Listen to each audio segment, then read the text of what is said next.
दोस्तों, आज की जो कहानी है इसमें हम बताएंगे कि अपने मन को बस में करने के लिए क्या करें। अगर आप इस कहानी के पीछे का तर्क समझ गए तो आप अपने मन को काबू कर सकते हैं। पहली बार मैंने जब इस कहानी को पढ़ा तो इसका तर्क मुझे समझ में नहीं आया, लेकिन इसका भाव प्रेरणादायी है। तो कहानी शुरू करते हैं। एक बार महात्मा बुद्ध किसी नगर से गुजर रहे थे। बुद्ध की नजर एक कपड़े के व्यापारी पर पड़ी जो दुखी और हताश दिखाई दे रहा था। बुद्ध चलकर उनके पास गए और उससे पूछा, हे सज्जन पुरुष, तुम इतने उदास क्यों हो? अगर तुम मुझे अपनी चिंता का विषय बताओ तो मैं तुम्हारी कुछ मदद कर सकता हूँ। कपड़े के व्यापारी ने बुद्ध को प्रणाम किया, उनको अंदर बुलाया और उस व्यापारी ने कहा कि जब मेरी पत्नी की मृत्यु हुई तो मेरे घर पर मेरे छोटे बेटे की देखभाल करने वाला कोई नहीं था, इसलिए मैं हमेशा से अपने बच्चे को दुकान पर ले जाता हूँ, लेकिन मेरी दुकान पर आने वाले हर ग्राहक को पगड़ी को उछालकर फेंक देता है। कभी कभी उनका झोला उठाकर बाहर फेंक देता है। मैंने इसको बहुत मारा पीटा,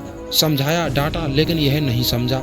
इसकी इस हरकतों से मेरे सारे ग्राहक खुद को अपमानित मानकर वापस चले जाते हैं। बुद्ध बोले, मैं तुम्हारी सहायता कर सकता हूँ, पर तुम मुझे वचन दो कि मैं जो कहूँगा और करूँगा उसमें तुम दखल अंदाजी नहीं करोगे, ना ही कोई प्रश्न पूछोगे और ना ही मुझे ये कहोगे कि मैं क्या कर रहा हूँ। व्यापारी बुद्ध को वचन दे देता है। अगले दिन बुद्ध एक पगड़ी पहनकर आते हैं और ग्राहक की भांति आकर दुकान पर बैठ जाते हैं। व्यापारी का बेटा आया और बुद्ध की पगड़ी को उछाल दिया। महात्मा बुद्ध मुस्कुराए और कहा, बहुत अच्छा बेटा, जाओ उस पगड़ी को वापस लेकर आओ। वह बच्चा दौड़कर गया और पगड़ी लाकर बुद्ध को दे दी। अगले दिन बुद्ध एक कुल्हाड़ी और एक लकड़ी साथ लेकर आए। उस लड़के ने फिर से उनकी पगड़ी उछाल दी। बुद्ध ने उस लड़के को कहा कि ये लो कुल्हाड़ी और इससे इस लकड़ी को काटो।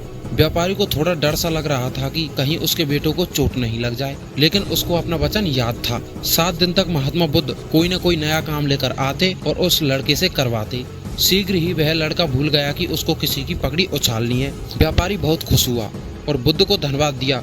मुझे पता है कि इस कहानी का और मन के बस में होने का कोई संबंध नहीं है, लेकिन पहले आप इस तर्क को समझिए। अगर हम अपने मन को अपने हिसाब से काम नहीं करवाएंगे तो मन अपने हिसाब से काम करेगा। मन बस में हो सकता है यदि मन को हम अपने अनुसार चलाएं। मन 2 तरीके से कार्य करता है। नंबर 1, मन अपने हिसाब से काम कर सकता है, या नंबर 2, मन को हम अपने हिसाब से काम करवा सकते हैं। बुद्ध से मिलने से पहले उस लड़के का मन और दिमाग अपने हिसाब से अनियंत्रित रूप से काम कर रहा था, लेकिन बुद्ध ने लड़के को अपने अनुसार काम करवाए, जिससे उसकी आदत बदल गई और वह लड़का एक अच्छा लड़का बन गया। इसलिए अगर आप अपने मन पर कंट्रोल पालोगे, अपने मन को अपने अनुसार चलाओगे, तो आप अपने मन पर काबू पा सकते हैं। क्योंकि हमारा जो मन है ये चंचल है, ये एक पल कहीं तो एक पल कहीं और हो सकता है। इसलिए मन पर कंट्रोल पाना बहुत जरूरी है। और जिस व्यक्ति ने अपने मन पर कंट्रोल पा लिया वो हर काम को बड़ी आसानी से कर सकता है, क्योंकि हमारा मन नेगेटिव और पॉजिटिव 2 पॉइंट पर काम करता है। हमारा मन अपने हिसाब से नेगेटिव काम पर ज्यादा फोकस करता है,